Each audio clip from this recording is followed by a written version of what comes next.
इतना अच्छा भाव आपने बताया।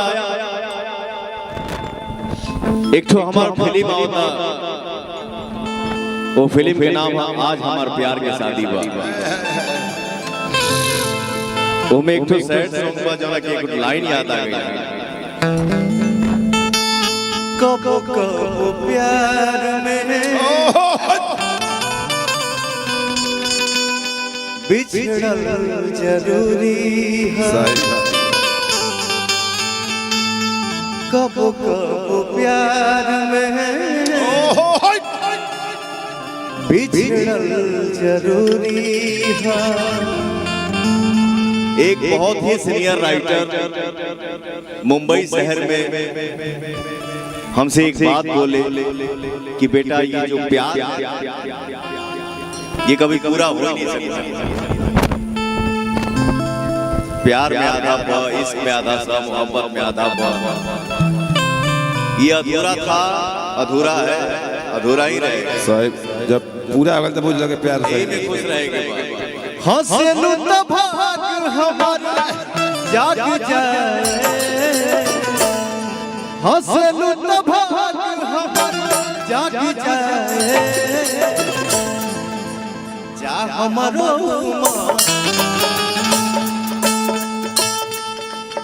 कितना अच्छा लागेला जब कौनवा गावेला।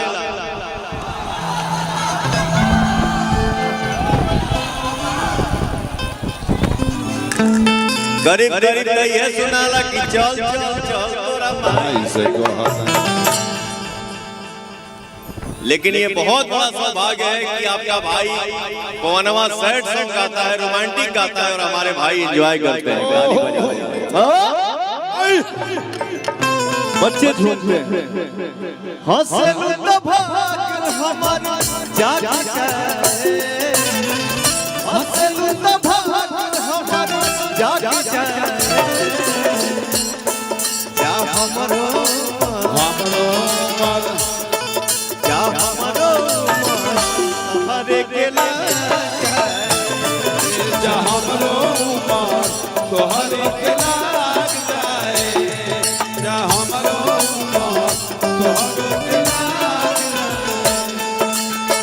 हंसलू तो भाग हमारा जाग जाए, हंसलू तो भाग हमारा जाग जाए, जा हमरो हरे के लाग जाए, जा हमरो तो हरे के लाग जाए। क्या बात है, जाओ।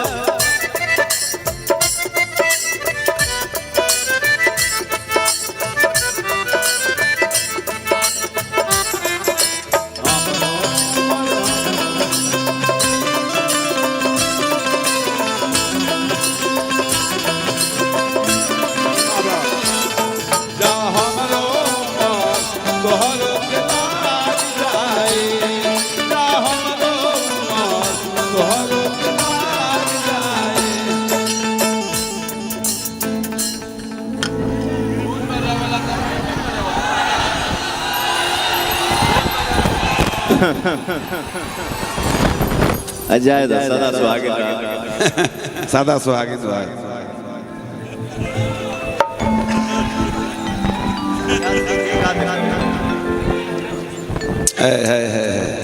ये सब यही माटी के भरल धन देखा ही है। कुल लोग भाषण कहाँ है?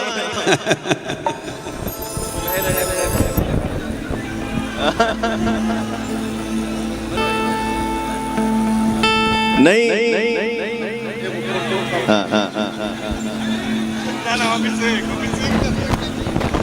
ये कार्यक्रम बहुत पहले फाइनल भइल रहे। मेरे कान में आया कि जो आज के हमारे हीरो हैं हिमांशु जी, राजा साहब, दुल्हा साहब, हमरे कान तक ही साउंड आयल कि भैया ना तुम भी हवे ना वोकल बढ़ाइए ना। तो बहुत ही बिजी शेड्यूल बा, लेकिन सारा काम के साइड करके आज भाई के तिलक में पहुंचे के मौका मिला। सही बात। लोकेश भाई की वजह से, हमारे सारे भाइयों की वजह से, आप सबके प्यार की वजह से मिल के जब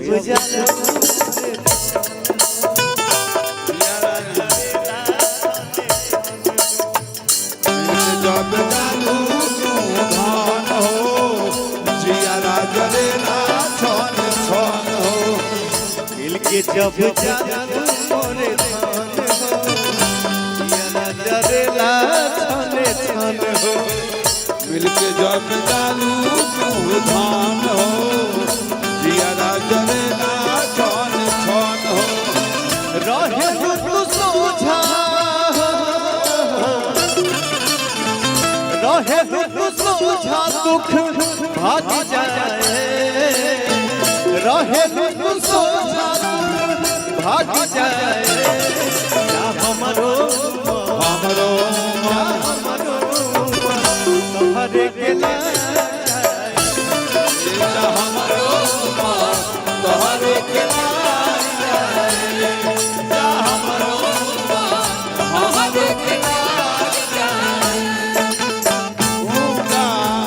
तुझे मैं डोली में देखती रह जाएगी सखिया बेचारी प्यार है प्यार है प्यार है मुझे प्यार है प्यार है प्यार उठा ले जाऊंगा तुझे मैं डोली में देखती रह जाएगी सखिया बेचारी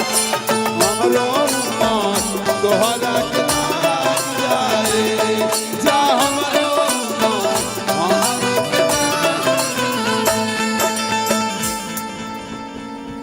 अरे के चुवाला ढेर साल हो गया। हाँ भाई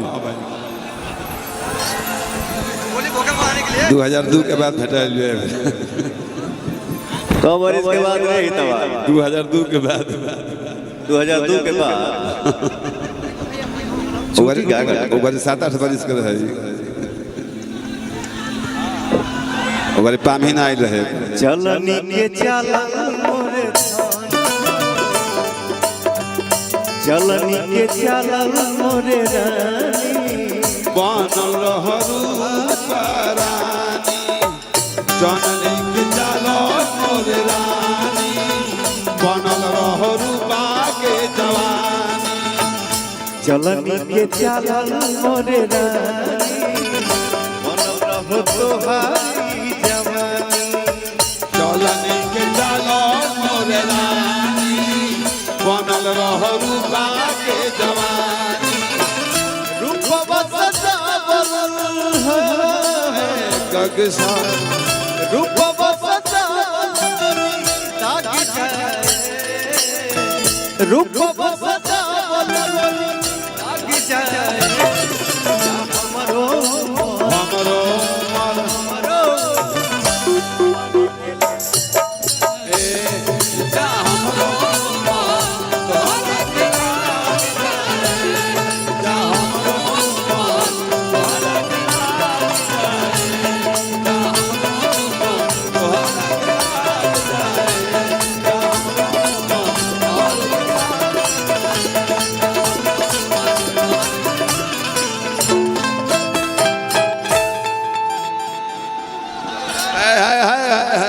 उन्हें जहानाबाद दो उन्हें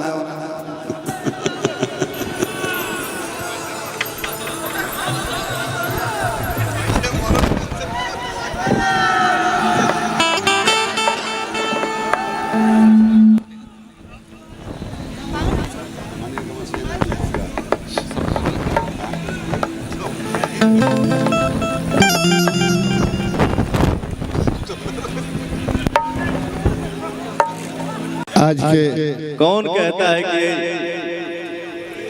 इसके सिर्फ शहर में है एगो तो देहाते तक धान का खेती इसकी घूम असली प्यार तो देहात में भाई हमारे साउंड बॉक्स के सामने हाथ मोड़ के खड़ा बड़े कहता है भाई तू कहबूता जी अब रानी तू कहबूता मर जाए आज के जानते हैं पवन सिंह जी आज के कार्यक्रम के मैन ऑफ द मैच वही है उन्हें हमने घोषित कर दिया अरे तो पहाड़ी नागिन हमें ए व्यास जी ये रवि रंजन भाई किताब आपके ऊपर लिखे हैं पावर स्टार 2 शब्द बोलना चाहते हैं उसको आइए आइए जय रवि रंजन जी रवि रंजन जी आप गाना हमारे जिला के शान है। किताब जब लॉन्च हो तो एक अमित कथा कहे जी। आप बोलते हैं तो हमारे खून में गर्मी आ जाती है। लीजिए माइक। एक हमारे चाचा जी हैं जिद्दी जी, ये भी बोलते हैं तो कभी कभी खोलता है मन। एक है नरमा गल फिर बेटा सुना देता है, बट अच्छा इंसान। God bless.